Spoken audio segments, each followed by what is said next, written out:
E aí, pessoal, tudo bem?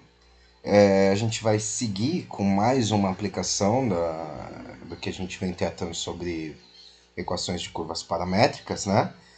E para, por exemplo, para agora, dessa vez, a gente tem feito tanto isso para física, né?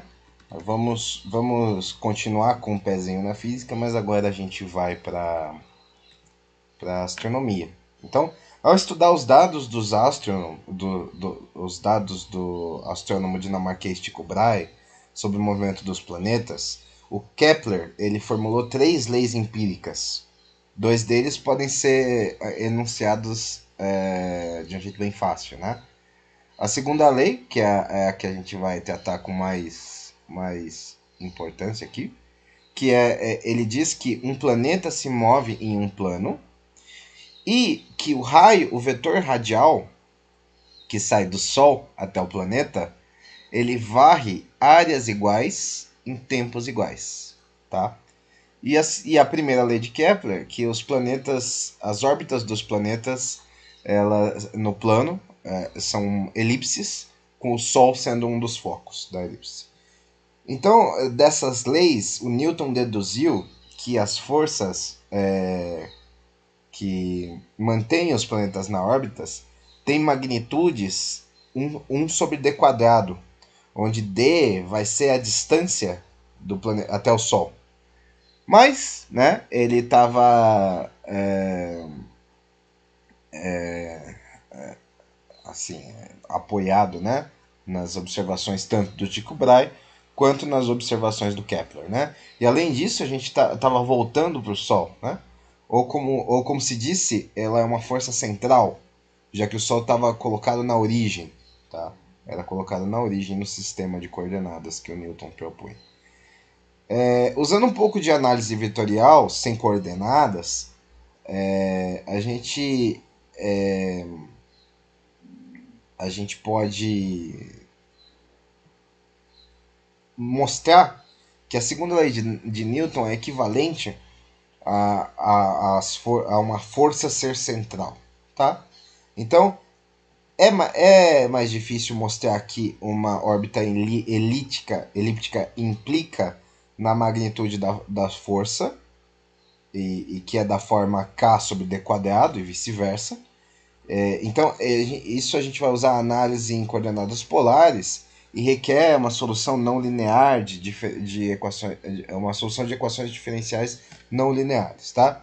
Então, a primeira, a gente vai tratar dessa parte mais simples, tá? Que é tentar provar a primeira lei, a segunda lei, tá?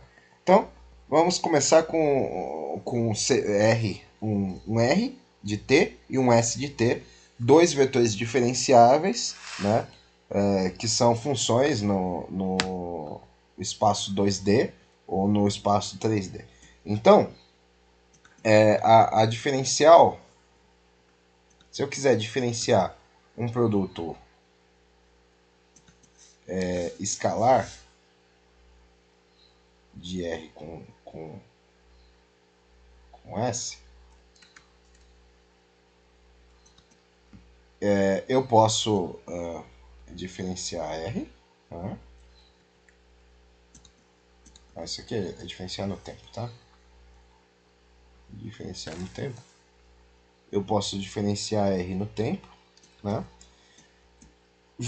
Fazer o escalar dessa diferencial com o S, mas então a gente viu num exercício, né, que isso se aplica, né?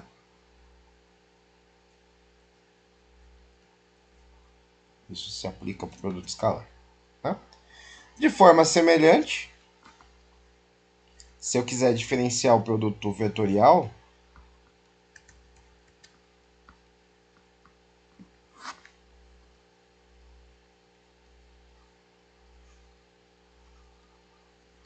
se eu quiser diferenciar esse produto, também se aplica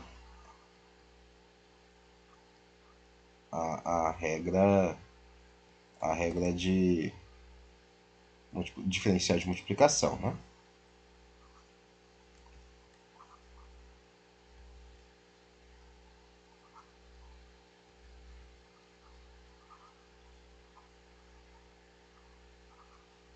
tá? Essas regras, elas são simplesmente a regra do produto da diferenciação. Tem que tomar cuidado com a segunda regra, tá? Para a multiplicação, né? Para multiplicar na ordem certa. Lembrando que, de forma geral, a vetor B é diferente de B vetor A, né? E essas duas regras podem ser provadas escrevendo elas em termos de tudo em termos de JK, né? Os componentes de JK e diferenciando. A gente já fez isso em algum nos dois, em dois acho que foi foi em alguma aula, eu esqueci qual, e em uma resolução de problema. Elas podem também ser provadas diretamente da definição da derivada, sem se recorrer aos componentes da seguinte maneira. Se a gente tiver t, um incremento por ΔT, então R ele tem um incremento por ΔR, porque R é uma função de t, e S tem um incremento por ΔS, que também S é uma função de t. E eles correspondem a uma variação no produto escalar da seguinte maneira. Uma variação no produto escalar vai ser uma variação, vai ser uma variação no primeiro vetor, né? Mais, não, escalar, uma variação no segundo vetor, tá?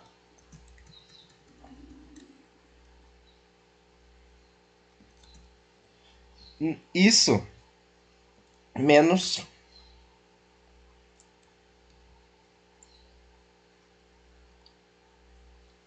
o produto escalar. Tá? Então, se a gente expandir o lado direito, né? E dividir todos os termos por ΔT, a gente vai ter que ΔR escalar S por ΔT é igual a ΔR por ΔT vezes escalar S mais R escalar ΔS ΔT mais ΔR ΔT escalar ΔS, tá? Agora, se a gente tomar o limite com ΔT indo para zero, então ΔS também vai para zero. Então, visto que S é contínua, tá? E a gente vai ter a nossa primeira equação, né? A gente vai cair nessa condição aqui, tá? A segunda equação, né? Ela é aprovada da mesma maneira, tá? Só que aí a gente substitui o produto escalar pelo produto vetorial, ok? Então, a primeira coisa que a gente vai assumir, tá?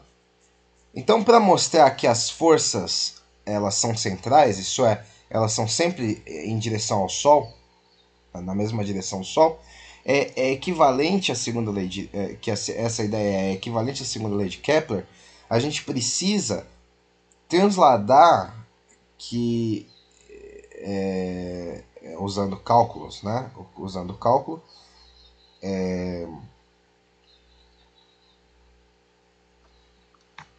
transladar essa lei física, né? Essa lei física para a linguagem do cálculo. Então,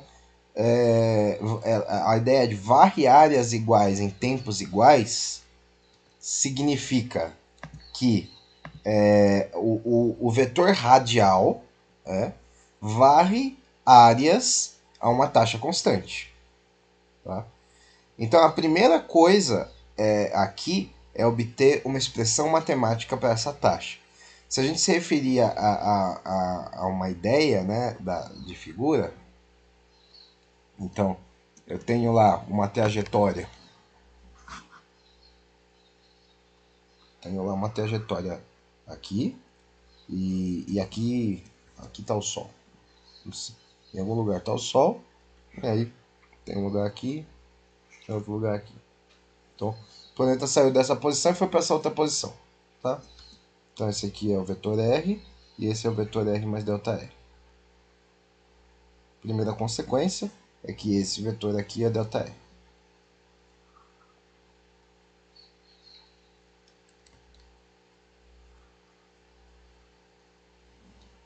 Esse vetor aqui é o ΔR.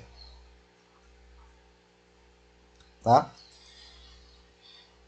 Se a gente olhar, né, a gente vê que o tempo aumenta de t para t mais ΔT corresponde a uma variação na área, né? E essa variação da área é aproximadamente dada pela área desse triângulo aqui, né? Não é exatamente, porque ainda tem essa parte aqui, mas ela é aproximadamente a área do triângulo.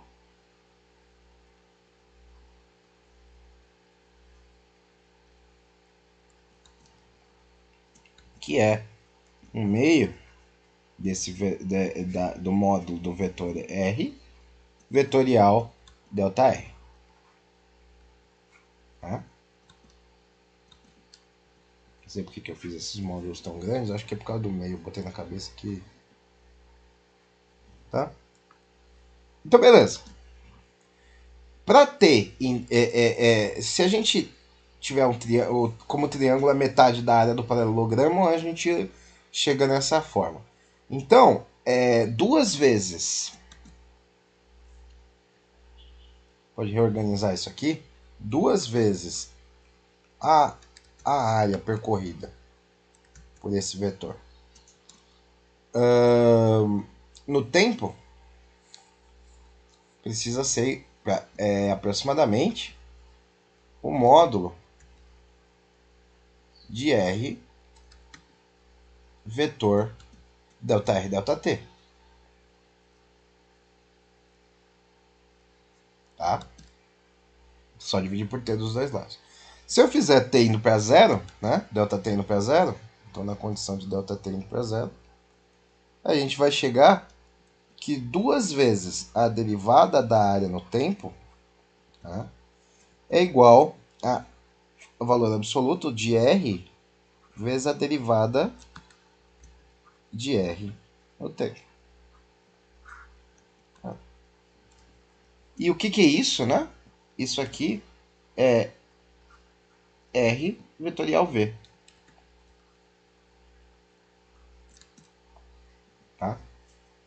Então, se a gente usar essa equação, a gente pode interpretar a segunda lei de Kepler matematicamente da seguinte forma. Se a área ela varre...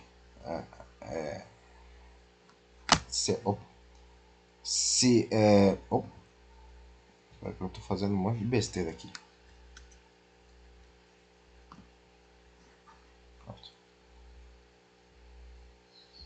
Então, a gente pode interpretar a segunda lei de Kepler matematicamente da seguinte maneira.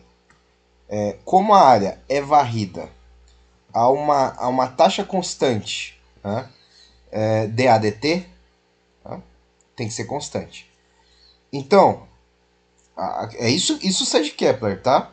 Isso sai de Kepler que a área é constante. Isso eu estou assumindo da lei de Kepler. Então, se a área é uma taxa constante, dAdt tem que ser constante.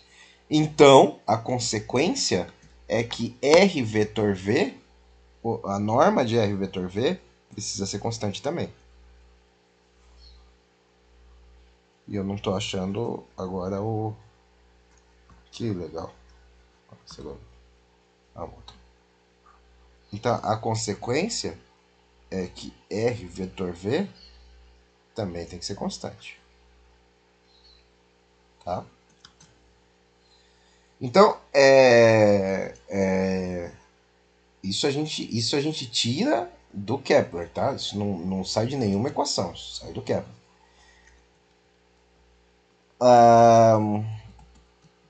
Então, além disso, como a lei de Kepler diz que R ele tá em um plano, o vetor velocidade também está no plano. Tá? Os dois estão no mesmo plano.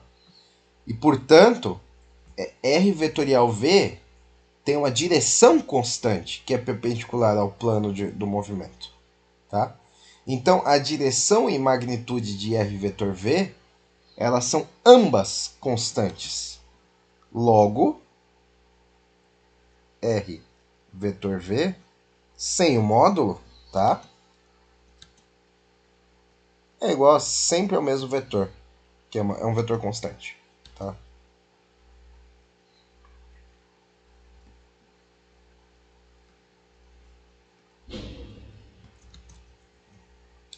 Então, né, a gente pode tirar, como ele é constante, a conclusão é que se eu derivar esse vetor no tempo,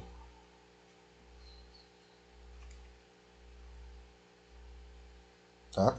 Se eu derivar esse vetor no tempo, ele vai dar um vetor nulo, né? Porque ele é constante. Então, de acordo com a regra de diferenciação para produto vetorial, o que eu estou fazendo é d a derivada de R vetor V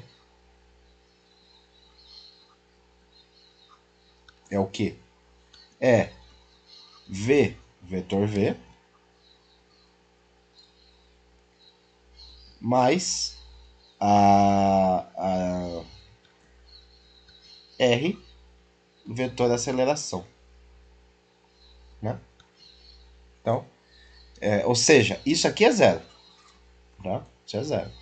Então, a gente tem que essa derivada vai ser simplesmente RA. Tá? Então, se a gente juntar as duas implicações, a gente vai ter que isso aqui é zero.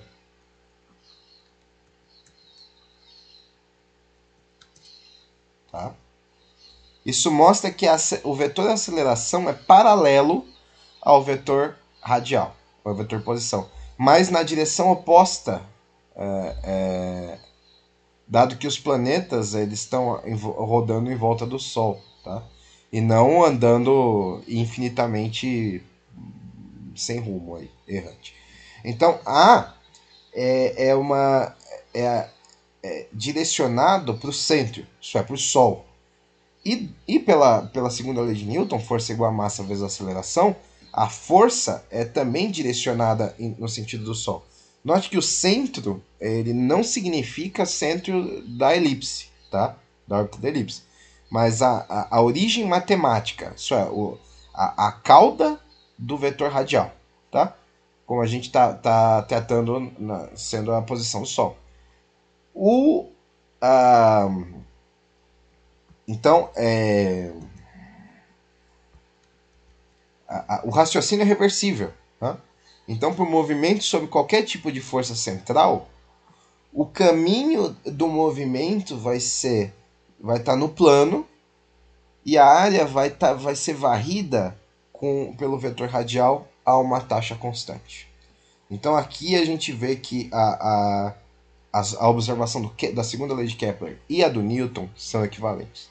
Então eu quero deixar um exercício, tá? Um exercício. E o exercício ele é o seguinte: seja R de t uma função vetorial.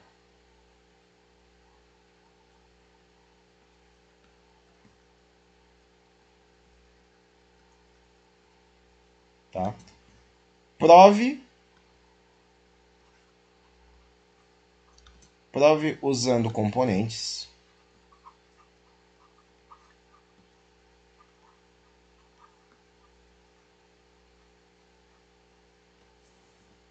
Que dr dt é zero.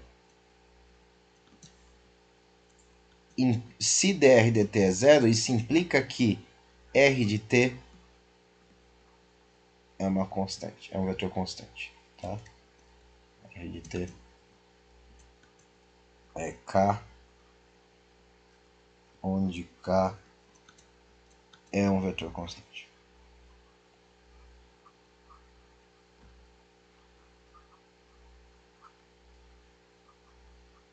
ok? Então, era isso por hoje e até o próximo vídeo. Tchau, tchau.